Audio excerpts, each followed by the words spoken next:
साथी छँदैछन् अनि यता अगाडि लगाउँदै हुनुहुन्छ सो बेल्ट लगाऊँ अनि त्यसपछि बोलाउँछ यहाँ लास्ट सिटमा बस्यौँ हामी चाहिँ एकादेशमा तिमी र म भोलि हेर्दा चिन्तिए प्लेन चाहिँ गइसकेको छ त्यहाँ हेर्न सक्नुहुन्छ यति माथि लग्यो राम्रो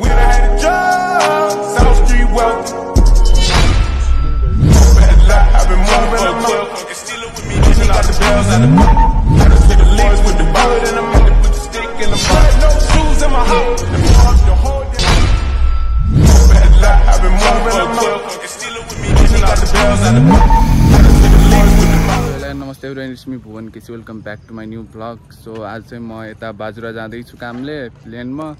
सो ट्याक्क अहिले हामी नेपालगञ्ज एयरपोर्टमा छौँ। अब यहाँ टिकट काट्ने अनि यहाँदेखि जाने। सो भिनाजु छोड्न आउनुभएको थियो, धेरै बिरामी हुनुहुन्छ र त्यसैले जाँदैछु म, घुम्ने नि हुन्छ। सो जामभित्र 10 बजे फ्लाइट जान्छ भनेर हतार आएको, यहाँ आएको त 12 बजे जान्छ भनिरहेछन्। फोन गर्दाखेरि चाहिँ पुरा 10 बजे अब टिकट काटिसके अब गइहाल्छन् भनेर फोन गरेँ। अब अहिले यहाँ आएको त 12 बजीतिर जान्छ, अरू मान्छेहरू नि आउँदै हुनुहुन्छ भनिरहेछ। तर केही छैन, एउटा मान्छे हुनुहुन्छ अरे कोलपुरदेखि नै आउँदै हुनुहुन्छ अरे। सो भाइको वेटमा बसिरहेको हामी चाहिँ। यो चाहिँ मेरो सेकेन्ड थर्ड टाइमको प्लेनमा, बट अलि नर्भस भइरहेको छु। अझ म यहाँ क्याफेमा बसेछु, उतापट्टि छ मेन चाहिँ सब अगाडि, तर अगाडि धेरै मान्छे थियो त्यसैले म यता आएको। एक्लै हुँदाखेरि त कस्तो अलिअलि हुन्छ नि, आफू अनकम्फर्टेबल भयो जस्तो हुँदो रहेछ। साथीहरू भएको भए त चिल मार्दै जाने हुन्थ्यो। सो उता छ अगाडि सब, उता भिडियो बनाएन मैले, हतार इन्ट्रो बनाएको त्यो पनि बाहिर। भिनाजुले छोडिदिइहाल्नुभयो एकदम स्पिडमा, आज ट्राफिक नि रहेनछ त्यहाँ।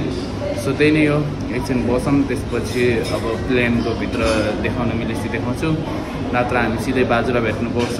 बाजुरा नि राम्रो छ। यहाँ चाहिँ लाइसेन्स टिकट भन्ने चिज यही हो।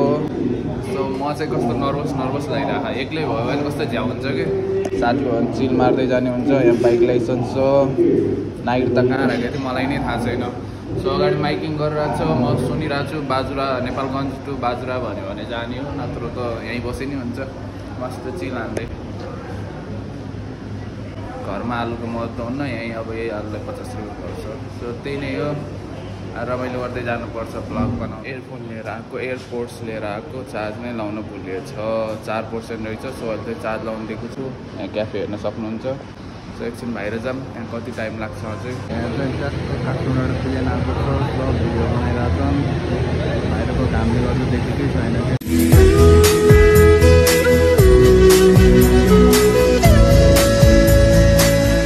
अलराइट गाइज, अहिले चाहिँ हामी पुगिसक्यौँ बाजुरा। सरी मजाक गरेको, हामी भित्र गएर पनि अब हिँड्ने भनेको मान्छे हावाको कारणले गर्दाखेरि आज जाने भएन अरे। त्यसैले हामी चाहिँ फेरि बाहिर आएर बसेको छौँ। आज हुँदैन अरे, भोलि बिहान 8 बजे भन्नुभएको छ। यता पार्किङ एरियामा त्यहाँ बसेर गफ गर्दै हुनुहुन्छ सबैले, भोलि कति बजे के हुन्छ, फिक्स हुन्छ कि हुँदैन भनेर। यस्तो पाहाडतिरको यस्तै हुन्छ कि, आँपहरू पुरै झरिरहेको छ यहाँ चाहिँ। सो त्यही नै हो, यो पाहाडतिरको भरै हुँदैन। अब हावा भनिदिन्छ के भनिदिन्छ, खास मलाई लागेको चाहिँ उताबाट आउनुपर्ने हो खास प्लेन बाजुरादेखि, त्यो चाहिँ आएन। किन भन्दाखेरि चाहिँ मान्छे पाएन जस्तो लाग्यो कि। यहाँ पनि पहिले चाहिँ 7500 थियो टिकट, अनि पछि चाहिँ मान्छे कम भयो, त्यसैले अलि पैसा थप्नु पऱ्यो भनेर सबैबाट फेरि 500 थपेको हुनु। त्यस्तै बाजुरामा चाहिँ मान्छे नपाएर आज जान्न बरु भोलि या पर्सि जान्छौँ भनेर चाहिँ उताबाट प्लेनै नआएको जस्तो लाग्यो मलाई। यहाँ हामी ठ्याक्क त्यहाँ बसेको, बाहिर एउटा प्लेन नि देखेन हामीले, त्यो सानोवाला जान्छ। यता रारा पनि त्यही 7500 नै रहेछ भाडा। सो त्यही हो जस्तो लाग्यो। अब केही बोल्न सकिन्न यसमा, झगडा गरेर कामै छैन। सो त्यही नै हो, आज भएन, अब भोलि हुन्छ कि। भोलि चाहिँ 8 बजे बोलाउनु भयो, भोलि नि फिक्स छैन भन्नुभयो। मैले चाहिँ ब्याग यहीँ छोडिदिएँ, सबै दाइहरूले यहीँ छोडिदिनु भयो। तर कस्तो मन थियो आज नै जाने, अनि बाजुरा पुग्ने, घुम्ने, अनि त्यहाँदेखि धेरै बिरामी हुनुहुन्थ्यो, औषधिहरू थियो त्यो ब्यागमा, त्यो पुर्याऊँ भनेको, तर भएन। यस्तै हो पाहाडतिरको प्लेनहरू, अब यस्तै हो, मौसम बिग्रियो भने लिँदैन।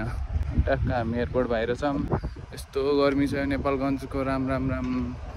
तर एक्लै ट्राभल गर्न चाहिँ प्लेनमा झ्याउ हुँदो रहेछ। गाडीमा त नर्मल बोलिहालिन्छ, प्लेनमा चाहिँ झ्याउ हुन्छ। 45 मिनटमा मजाले पुर्याउँछ अरे यहाँ नेपालगञ्जदेखि बाजुरा, अनि उता रारा पनि त्यही हो। ट्याक्कै अगाडि हेर्न सक्नुहुन्छ नेपालगञ्ज एयरपोर्ट। अब यहाँदेखि चाहिँ हामी हिँडिसकेको, मान्छे फर्किनु हुँदैन भन्छन्। यस्तो गर्मी छ हेर्नु। अनि यता चाहिँ बनाइरहेको छ राम्रो, रुख चाहिँ फुलेको रहेछ, झरेर गएको। भगवान्जीले आज नजाने भनिहाल्नु। All right guys next day same blog. आज म फेरि एयरपोर्ट अगाडि आइसकेँ अनि आज पनि फिक्स छैन रे, सो एकछिन यहीँ बाहिरै बसौँ, त्यसपछि भित्र गएर म हजुरलाई अपडेट दिन्छु। आज चाहिँ फिक्स जान्छ भनेको छ, सो आजको टिकट नि अलिक ठिक देख, हिजो त कस्तो पर्छ जस्तो दिइदियो। हामी चाहिँ यो सीता एयरलाइन्समा जाँदैछ आज पनि। अब यहाँ ल्याएर बसाले प्लेन मुगु गएर मुगुबाट आउने हो। काठमाडौँको चाहिँ बुद्ध एयरलाइन्स भर्खर गएको छ, म हजुरलाई एकछिन पछि देखाउँछु। त्यही नै हो, झ्याउलाइराखेर मलाई त कतिखेर पुगौँला भइरह। अब आज भएन भने गाडीमा जाने हुन्छ, गाडीमा गएपछि 2 दिन लाग्छ, त्यहाँ पुग्न गाह्रो छ। सो म बुद्ध एयरलाइन्सको देखाउँछु। अहिले काठमाडौँ जाँदैछ। आँगनको डिलमा बसी हेर्छु पारी पारी, आँखै अघि जान्छ।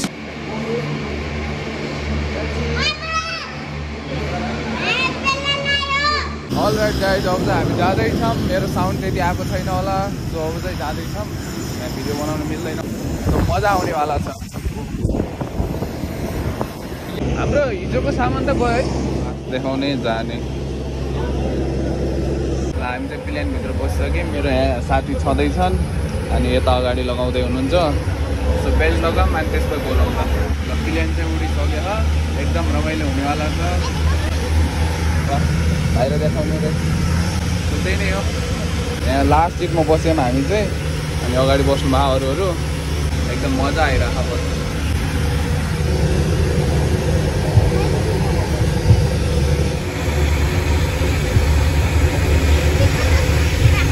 अब चाहिँ हामी उड्दैछौँ।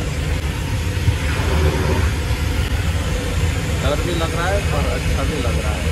डर त लागेको छैन, यिनी बसेर झन् मलाई हिम्मत मिलिरहेको, नत्र मलाई पनि डर लाग्ने।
यसरी नचिने चाहिँ गरी नसोथाउन। हामी चाहिँ यहाँ पुगिसक्यौँ।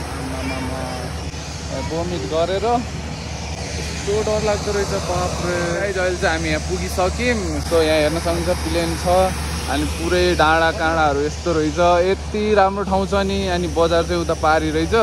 सो अब चाहिँ म ड्याडीलाई फोन गर्छु अनि ड्याडी आउनुहुन्छ, त्यसपछि जान्छौँ हामी चाहिँ।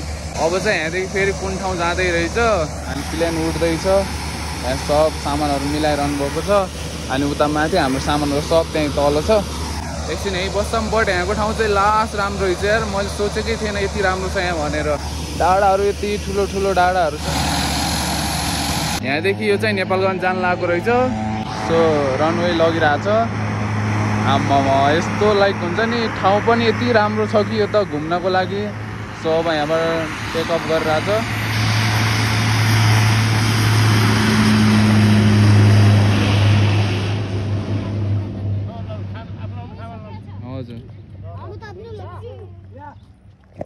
प्लेन चाहिँ गइसकेको छ, हल्का तल गएर जाँदो रहेछ। हाम्रो यहाँ सामान प्याक। प्लेन चाहिँ गइसकेको छ, त्यहाँ हेर्न सक्नुहुन्छ। यति माथि लग्यो राम्रो। यहाँ ठाउँ हेर्न सक्नुहुन्छ, यति दामी छ। सो म जाने चाहिँ यहाँदेखि माथितिर हो, मामा लिन आउँदै हुनुहुन्छ अरे। सो जाम, अब यहाँ एकदम एक्सप्लोर गर्नुपर्छ यो ठाउँ चाहिँ। लास्ट राम्रो रहेछ बाजुरा।